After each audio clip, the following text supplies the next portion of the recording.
I want to try to briefly encapsulate our fundamental predicament as human beings.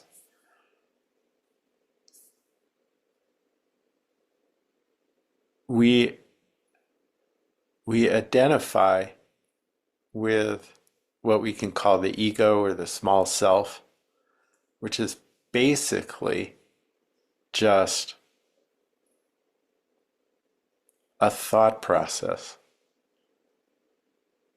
The mind generates the ego. It's a utility. It's a good utility, okay? It gets us around, it gets us fed, it balances our checkbook. We need that functionality. But because the ego gets to use the first person pronoun in our mind, it calls itself I. And because it's so useful and pervasive, we believe that that's who we are. Now, in other words, it's not even we, the ego believes that it is who we are. It's an it, it's not an us. In the same way that my index finger is not who I am, it's a tool. It's a very valuable tool. It can do a lot of stuff, right? It found the record button and it pushed it. But it's not who I am.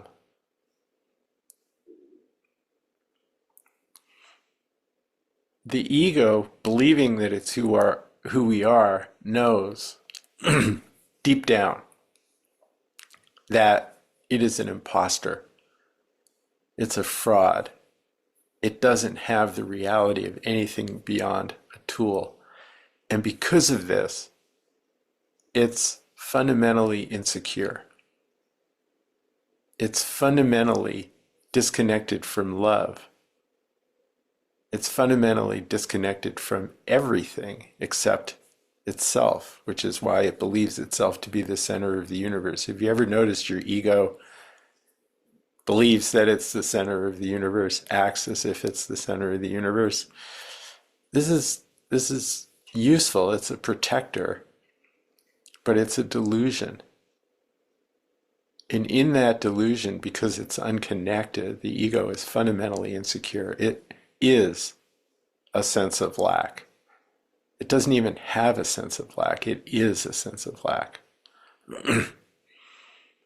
So as we go through life, experiencing what we could call lack or not loving ourselves or not liking ourselves or wanting to improve ourselves or not feeling good enough, that's the ego.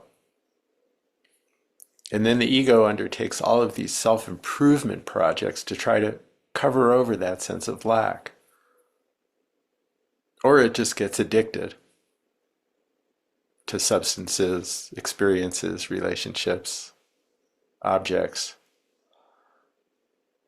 and gets lost in that addiction, gets lost in distraction. So you could say that's the bad news. The good news is that who we are, who we actually are, is just this being aware, this connected consciousness. And the nature of that is peace and love. That's not religion, that's fact. We can find that in our own experience, but it's difficult because the ego has us hypnotized into this project of avoiding its own lack.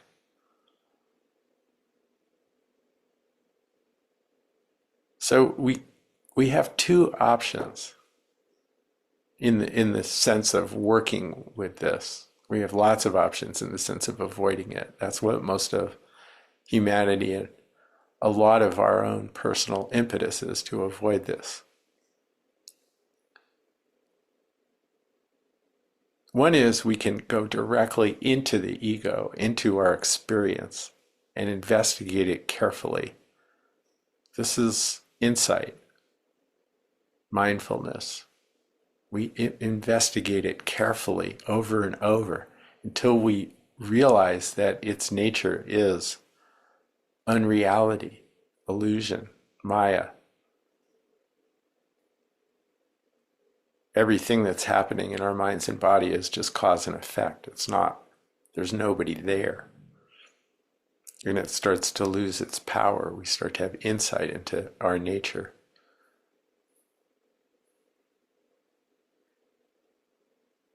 A second option, and these are not better or worse, these are basically personal inclination. It's just whatever floats your boat. The second option is to go directly in the other way towards who we are, towards being or being aware. And resting in awareness, finding awareness over and over. At first, it's just glimpses. Just glimpses. But we all have those glimpses. You have to give them importance. It's like panning for gold. You got a whole pan of gravel, and in it is a tiny flake of gold. And that's what you're after. So don't disregard the moments when you realize, I am. They're gold. And you have them. All you have to do is ask yourself, do I exist? Not am I breathing? That's indirect. Do I exist? Am I? And in that moment, the answer, not the mind saying yes, but the answer in your own experience, that's gold. And anybody can do that at any moment. And we just keep remembering that. And gradually we get more and more of that happening for us. But our own awareness, our own consciousness, our own being, or if you want to call it Buddha nature, whatever you want to call it, is not black. It is absolute. It is complete. It just is. It has no, it's not missing anything because it isn't made of anything. It's just pure isness. Being aware. It's just pure isness. There's no possibility of being aware not being good enough. Because it doesn't have any content in that realm of thingness.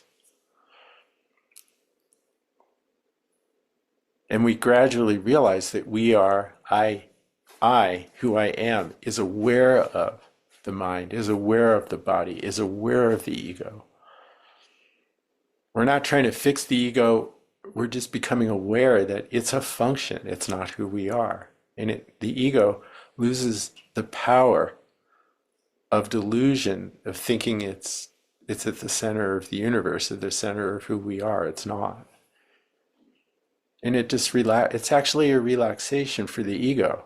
The ego doesn't necessarily need to be who we are or think that who we are. It's been trained into believing that it has to do that. It's not our enemy, it's just delusion. And we don't have to kill it. If you kill your ego, who's going to balance your checkbook? Who's going to go buy groceries and cook dinner? Who's going to take care of the body? Being's not going to do that. Being just is.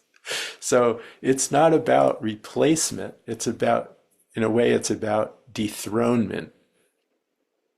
We're just allowing awareness to become the center of who we are, which it already is, but we have forgotten that. It's very scary in our experience to turn towards our own sense of lack without believing that it's true. But we have to be able to do that over and over. Don't be afraid of your sense of lack, of not being good enough, of not deserving love. Being afraid of it gives it more reality and more power. That's just the nature of an ego. Don't try to fix it. Don't try to avoid it. If anything, just love it. In other words, give it your complete, full, unjudgmental attention and realize that the you that's doing that isn't it. So that's who you are. So the ego can become a practice of just realizing I am not that. Not in a way of alienating or denial, but in a way of seeing clearly.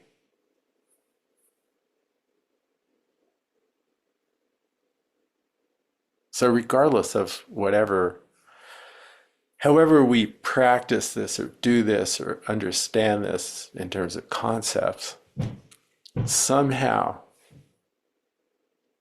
this is what needs to happen. Without some way of encountering this, some way of allowing our own experience to open to the truth that we are not that ego, we are not that sense of lack. And if we're not it, we don't need to be afraid of it. We don't need to push it away or fix it. If we can't do that, we're just lost in it. We're lost in the delusion that we can fix it, that we can make our ego healthier, make it better, make it happier, make it less this and more that. Because the we that's trying to do that, the I that's trying to do that, is it itself. And we're trying to fix something that doesn't exist. It's just a function. And we're trying to fix its ability to be in a role that it isn't really in. It's not who we are. So we can't fix the who we are-ness of the ego because it's an imposter to begin with.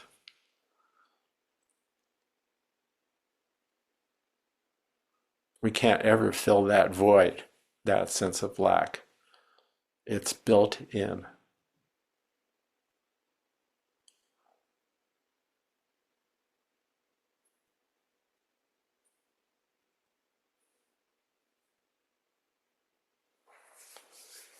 So good luck with that. That's our assignment for the week.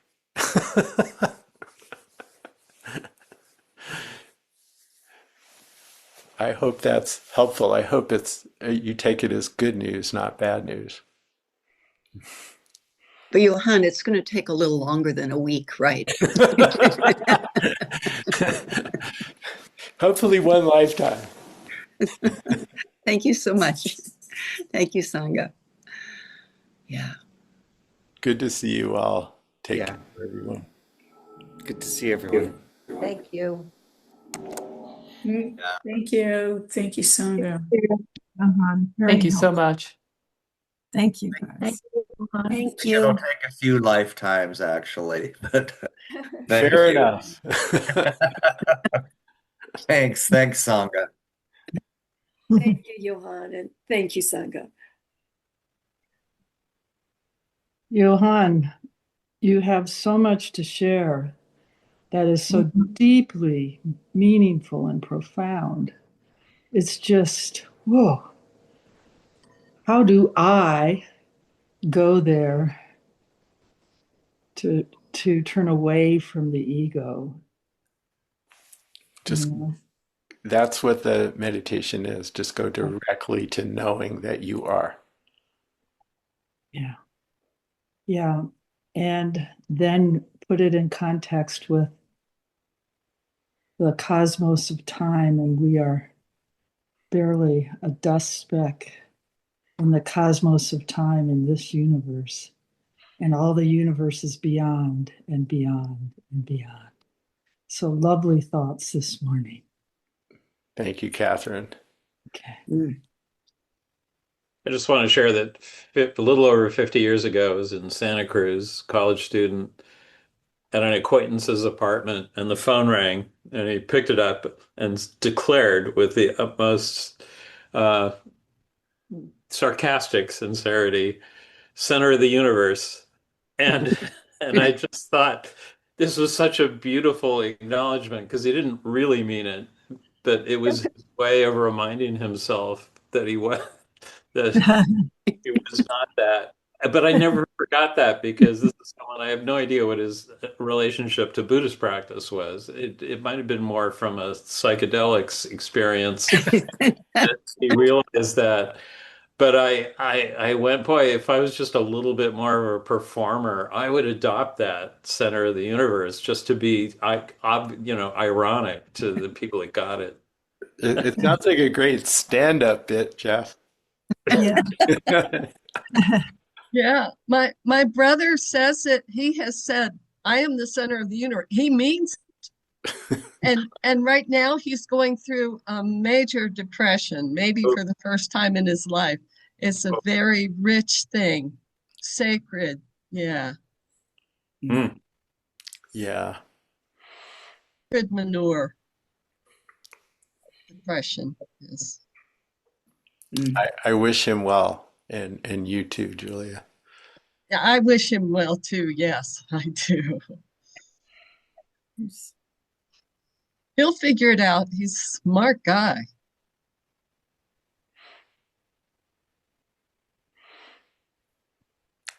Good to see you all, and Mhm. hope to see you again next week. Take care. Right on. Thanks all. Thanks, Johan.